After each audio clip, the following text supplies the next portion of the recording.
Donald Trump just wrapped up a disastrous speech in Miami. He was speaking at a financial conference. This as we learned that 10 U.S. service members were injured in a Saudi Arabia base strike by Iran. Donald Trump giving a speech that discussed the war at some financial conference where I guess he can try to, pump up his personal businesses and pump up quid pro quos, I suppose, while Donald Trump was out there in his mind breaking news that he would not be helping NATO in the future, that the United States was done helping NATO. And Trump's like, this is some breaking news. We are not going to help NATO anymore. So as Donald Trump is removing sanctions from Russian oil, allowing Russia to make a lot of money, and removing sanctions from Iran, he has now announced publicly that the U.S. won't help defend NATO in the future at a financial conference. Here, play this clip. Because we spend hundreds of billions of dollars a year on NATO. Hundreds of protecting them. And we would have always been there for them. But now, based on their actions, I guess we don't have to be, do we? Mr. President. That sounds like a breaking story, yes, sir. Is that breaking news? I think we just have breaking news. But that's the fact. I've been saying that. Why would we be there for them if they're not there for us? They weren't there for us. And then he says he wants to rename the Strait of Hormuz to call it the Strait of Trump or the Trump Strait. And the way he does it, look at as he physically and mentally deteriorates before our eyes. And he's like, the Strait of Trump. This is what you're saying right now. Here, play this clip. They have to open it up. They have to open up the Strait of Trump. Hormuz. Excuse me. I'm so sorry. Such a terrible mistake. The fake news will say, he accidentally said, no. There's no accidents with me, not too many. If there were, we'd have a major story. No, well, we had that with the Gulf of Mexico, remember? Then Donald Trump says that he doesn't like to hang out with successful people. He only likes to hang out with losers because it makes him feel much better. Here, play this clip. Seeing right now. What is missing in leadership? Well, it's winning. You got to win. I've watched a lot of people, leaders, great leaders. And, the one thing about sports is you break it down into, a 2-hour period, something nice. You don't have to wait a lifetime to find out is somebody a winner or a loser. You got a lot of losers, mostly losers, fortunately. It's a good thing to have a lot of losers. I always like to hang around with losers, actually, because it makes me feel better. I hate guys that are very, very successful and you have to listen to their success stories. I like people that like to listen to my success. That's true. Donald Trump is a loser. He likes to hang out with losers. Successful people intimidate him. It's one of the reasons why NATO intimidates him. It's one of the reasons why he hates the country. He hates the success of the country. And it's why he's always been a destroyer. He's been a petty, vile piece of trash his entire life. And you're seeing it right here. Then Donald Trump says that one of the big principles of MAGA is helping Israel, Saudi Arabia, Qatar, and the UAE. He goes, MAGA stands for helping Israel, Saudi Arabia, Qatar, and the UAE. That's what MAGA base wants us to do. Here, listen for yourself. Let's play this clip. Good technology. Thank you. I figured you'd have good tech. I said, I wonder if they could put that poll up. We just did it 2 minutes ago. No, but I was watching this and I'm hearing them saying, could he be losing the MAGA base? I don't think so. You know why? Because MAGA wants to win, number one. Number two, they want our country protected. They don't want another country out there that's hostile and crazy to have a nuclear weapon.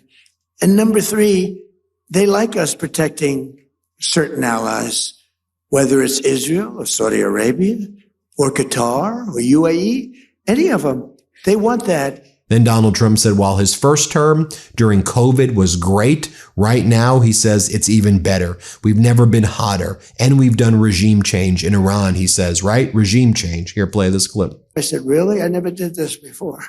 Johnny, I said, how the hell did this happen, right? But it did happen, and we had a great first term. But the second term is blowing it away, to be honest with you. It's really blowing it away. And when we decide to leave, regime change, I guess we change the regime. The regime gets blown up every 2 days. No, everybody's afraid to announce who's the head. We don't even know who the hell the leader is. So I think we have regime change already. But we're going to be, at some point, we'll be leaving. Next, Donald Trump said that I thought the oil prices would even go higher, but we're not finished yet. So maybe your gas prices will be much higher than they are right now. Here, play this clip. We had an unbelievable success, but this is much better. And by the way, when this war ends, it's going to be like a rocket ship. I thought we were going to go down more, and I thought oil prices were going to go up higher than they are now. It's not finished yet. I'm not saying it's sort of finished, but it's not finished. It's got to be finished. And I thought that we would see a bigger drop in stock. Hasn't been that bad. You know, it's sort of crazy. I hit 50,000 on the Dow. Then Donald Trump says that we have our own Henry Kissinger. It's Jared Kushner and Steve Witkoff. Aren't they the best negotiators out there? Aren't they doing the best job? First off, what the hell are these people even doing there in the first place? And no, they're actually the worst. They're actually despicable and disgusting human beings who have destroyed the United States of America, along with your despicable regime. Here, play this clip. As well as special envoy, I call him Henry Kissinger, who doesn't leak. Because Henry is a big leaker. Richard Nixon would beat him. Henry, somebody's leaking on us. There's somebody leaking. Henry would say, we'll get to the bottom. It was Henry that was leaking. That wasn't good. So we have Henry Kissinger, better than Henry Kissinger, and he doesn't leak. Special envoy Steve Witkoff. Thank you, Steve. Doing a great job. And he and Jared Kushner, they're like a team, and boy, I tell you, they're a good team. High IQ. It's a high IQ team. You want to find your high IQ people. More from Donald Trump here. He goes, if you read the New York Times, you'd probably think that we were struggling in this war when we've obliterated Iran. No, Donald, we have not obliterated Iran. Iran continues to target the neighboring nations where there are American interests, and they continue to control the Strait of Hormuz. If we were obliterating them and we won, we would have the Strait of Hormuz, but we don't. And they're out there mocking you every single day. Here, play this clip. You would think we're doing badly against Iran. Remember, they have no Navy, wiped out. 159 ships at the bottom of the sea in 3 days. They have no Air Force, all wiped out. They have very few missiles left. Their drones are at a minimum. Their factories are gone. Their leaders are gone. The leaders are all dead. They're all dead. Nobody ever heard of the people that are left. And if you read the Times, you think we're doing poorly. It's almost treasonous, I have to be honest. It's almost treasonous. But fortunately, we have other media that's fair. And then Donald Trump says, you can ask me any question that you want. You want to ask me about sex? Ask me about sex, everybody. What do you ask you about sex? What in the disinhibition is this? What are you talking about? Ask you about sex. He's a sick human being. Here, play this clip. Unlike other politicians, they would like the questions screened. I don't ask for screening of the questions. You can ask me anything you want. You can talk sex. You can do whatever the hell you want. I'm here for you. Whatever question you want, you can ask. So do you want to do that? Do we have some people handling this? Here he comes. Look at this man. Very powerful man coming up, ladies and gentlemen. Then Donald Trump says what he likes about the chairman of the Joint Chiefs Staff, Raisin Kane, is that he doesn't like golf. And Trump's like, there are too many people out there who are golfing and not taking things seriously, as Trump literally plays golf every day. Let's play it. I've been looking for you for 4 frickin' years. I found Raisin Kane. His first name is Dan, but his nickname is Raisin. And I love that. I loved Raisin Kane. And I said, if I ever get in, this was before I decided to even run. I said, if I ever run and if I win, that guy's going to be the head of the Joint Chiefs of Staff. That's exactly what happened. Then he was all for me and I'm all for him, but he's a great general. He's like one of these football coaches. That's great. You know, there's some great ones, Johnny, right? And all they do is they sit, their wives are complaining, everyone's complaining. They never go, they don't see anybody. They just go into the room and they study film and tape it. Then they go out and win and everyone says, how come? And other guys are out there playing golf. They're not winning. And he's been great. And Pete Hegseth has been amazing. He's been amazing. Pete has done a great job. He was born for it. I really believe he was born for it. Then Trump attacks former President Biden and calls him Sleepy Joe. Let's play it. In his entire term, Joe Biden, I have 2 terms for him, Crooked Joe and Sleepy Joe. It's always been pretty, I do sometimes a poll, which is a more accurate term, sleepy or crooked, pretty much even. I like sleepy. And his entire term, Sleepy Joe Biden got. Then Donald Trump talks about how this country is sick and demented and they have nuclear weapons and we were about to be turned into nuclear dust, but I saved the world. Again, just a deranged human being, Donald Trump is. You're the deranged and demented and sick human being, and you've turned the United States into that as well. And hopefully we can get out of this because you've made the United States look so foolish right now. It's unbelievable. Here, play this clip. If you invest in the United States and keep doing it because it's going to be a rocket ship, you watch. But then I said, all right, do I have to do this? We have a country that's sick and demented, and they have a nuclear weapon or they want to have one. They were very close to getting it. Remember, they were 2 weeks away. They were 2 weeks away. If we didn't hit that, I call it the nuclear dust. I use the term nuclear dust. If we didn't knock the hell out of them, they would have had a nuclear weapon within 2 to 4 weeks, and they would have used it on you and on Israel and on everyone else. And I said, we really do have to stop and go on a little different journey for a little while and take them out and then go back to life. And that's what we did. And we did it violently.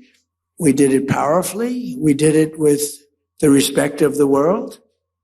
And we helped a lot of allies. And we learned about other allies. We learned that other allies weren't there. We didn't need them, but they weren't there if we did need them. And that's going to be very costly for them. The stock market. Then Donald Trump attacks our allies even more. Let's play it. And we helped a lot of allies. And we learned about other allies. We learned that other allies weren't there. We didn't need them, but they weren't there if we did need them.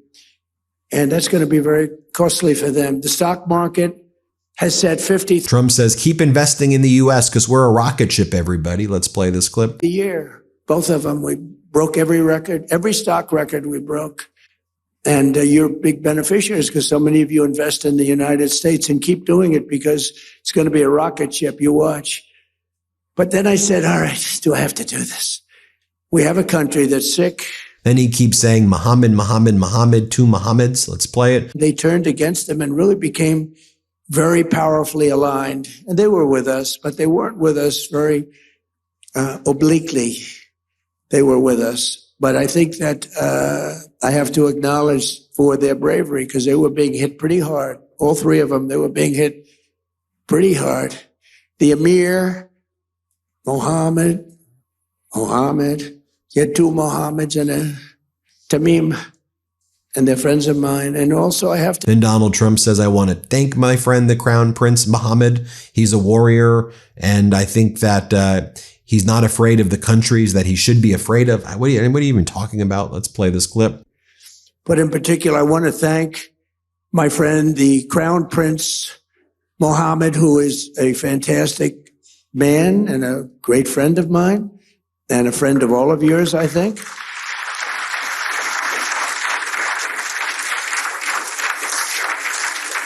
And he's a warrior. He's a warrior. He was not afraid of this country that, frankly, he should have been afraid of because they're very powerful. I want to thank Tamim because Tamim is, these three people have been... Someone asked Donald Trump what he wants his legacy to be, and this idiot says that he wants it to be that he was a peacemaker and that he made peace throughout the world. The guy who literally basically started a war involving the entire world that he and Netanyahu caused. He's like, I want to be known as the peacemaker. No, you'll be known as the fascist idiot who harmed and destroyed the United States. Let's play it. My last question, Mr. President, is the same question I asked you last year. What do you want your legacy to be? Well, I'll tell you what. So I told you that I settled 8 wars. That means millions and millions of people. And some of those wars were going on. One was 34 years. One was 32 years. One was 29 years. One was 22 years. They were long-term wars and a lot of people being killed every year. So I've saved millions and millions of people. And I mean, I know it doesn't sound right for me to say this, but I'd love my legacy to be made as a great peacemaker, because I really believe I'm a peacemaker. It doesn't seem it right now, but I think I'm a peacemaker. Then he finishes by saying that he's given Don Jr. the best genes, that Don Jr. has the best genes thanks to him. Here, play this clip. He says, hi, how are you? And we have a great son. He's got the best genes, I think, of any human being I've ever known. He's my son, Don Trump. Don. He's a great guy. And his fiance, Bettina. Good, Bettina, good. No, my son's got the greatest genes in history. I'm a big believer in genes, by the way, I will tell you. There you have it, folks. Let me know what you think. Hit subscribe. Let's get to 7 million subscribers. Thank you for watching. Seriously, hit subscribe. You may think you're subscribed. Just double check and subscribe to this YouTube channel now. And subscribe to Scott McFarlane's YouTube channel also. Want to stay plugged in? Become a subscriber to our Substack at MeidasPlus.com. You'll get daily recaps from Ron Filipkowski, ad-free episodes of our podcast, and more exclusive content only available at MeidasPlus.com.